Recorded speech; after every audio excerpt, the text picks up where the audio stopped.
আমার শ্রদ্ধা এবং প্রাণ ভরা শুভেচ্ছা সকলকে।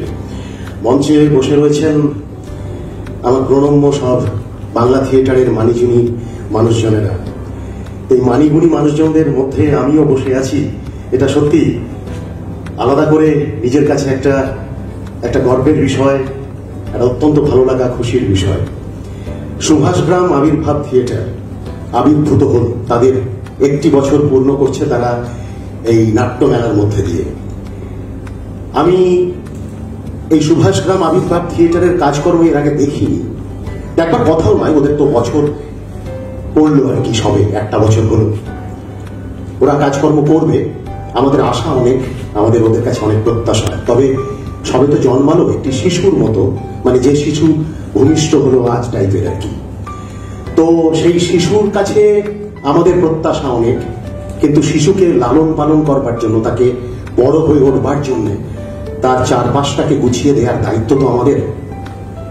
তো আমরা সেই দায়িত্ব থেকে যেন পিছিয়ে না আসি, এইটা আজকে আমার খুব বেশি করে মনে হচ্ছে যে একজন নাট্যকর্মী হিসেবে আমি এই সুভাষগ্রাম আবির্ভাব থিয়েটারের পরবর্তী কাজকর্মতে কিভাবে সহযোগিতা করতে পারি, সেই ভাবনাটা আজ এখন থেকেই যেন আমাকে একটুখানি ভাবাচ্ছে।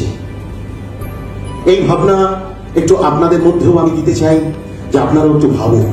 এটা তো সত্যি কথা যে দর্শক ছাড়া থিয়েটারের কোনো মূল্য নেই। এখন প্রায় 2-2.5 বছর আমরা একদম স্তব্ধ হয়েছিলাম, মানে কিভাবে যে আমাদের জীবন থেকে 2-2.5 বছর একেবারে শূন্যে মিলিয়ে গেছে। এখন সেই বিশেষ কষ্টে বসলে আজকে আর নাটকের অনুষ্ঠান হবে না, শুধু এই কথাই বলে যেতে হবে, বিলাপ।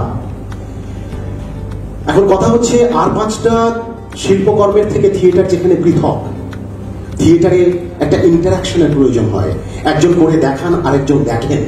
এই যে দেখান আর দেখেন, এই দুটো মানুষের মধ্যে, এই দুটো পক্ষের মধ্যে যে ঘর্ষণ হয়, যে ইন্টারাকশন হয়, তাতে যে আগুনটা জ্বলে ওঠে, সেটাই তো থিয়েটার।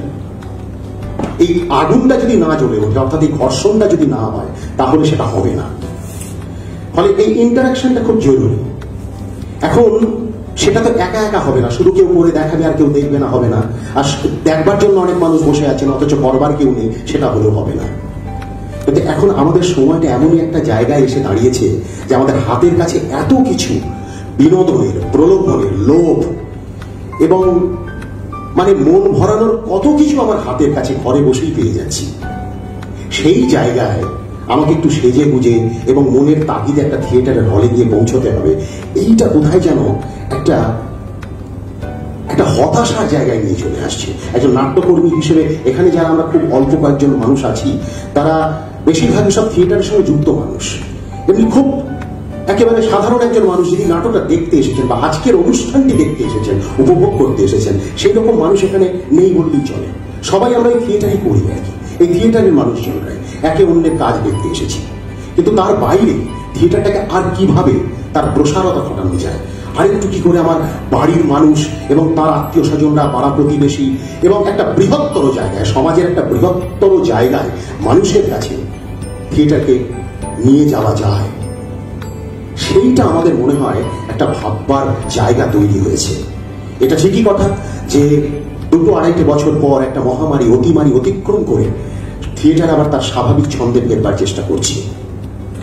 তো সেই জায়গায় আমি একটু আপনাদের এখানে যারা সবাই রয়েছেন তাদেরকেই অনুরোধ করব যে আপনারা একটুখানি আপনাদের সহযোগিতার হাত, আপনারা একটু মুখে মুখে প্রচার করুন, একটু বলুন আশপাশের মানুষজনকে যে আগামী 3টে দিন, এই যে 24, 25, 26, এই 3টে দিন এখানে এই যে নাট্য মেলা, এই যে অনেকগুলো থিয়েটার হবে, শুধু কলকাতার তো নয়, কলকাতার বাইরেও হাওড়া এবং 24 পরগনা জেলারও বিভিন্ন দল আসবে ওরা থিয়েটার করতে। মঞ্চ সফল প্রযোজন আমি শুনেছি যেগুলো, তারা সব এখানে নাটক করবে।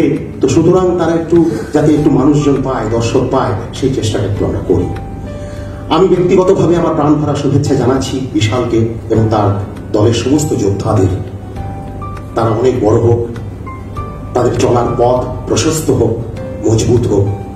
আপনাদের উপস্থিতি এবং ঐকান্তিক সহযোগিতায় ওরা শক্তি পাক। বিশাল সত্যি একটা বিশাল আকার ধারণ করুন, এইটুকুই আপাতত।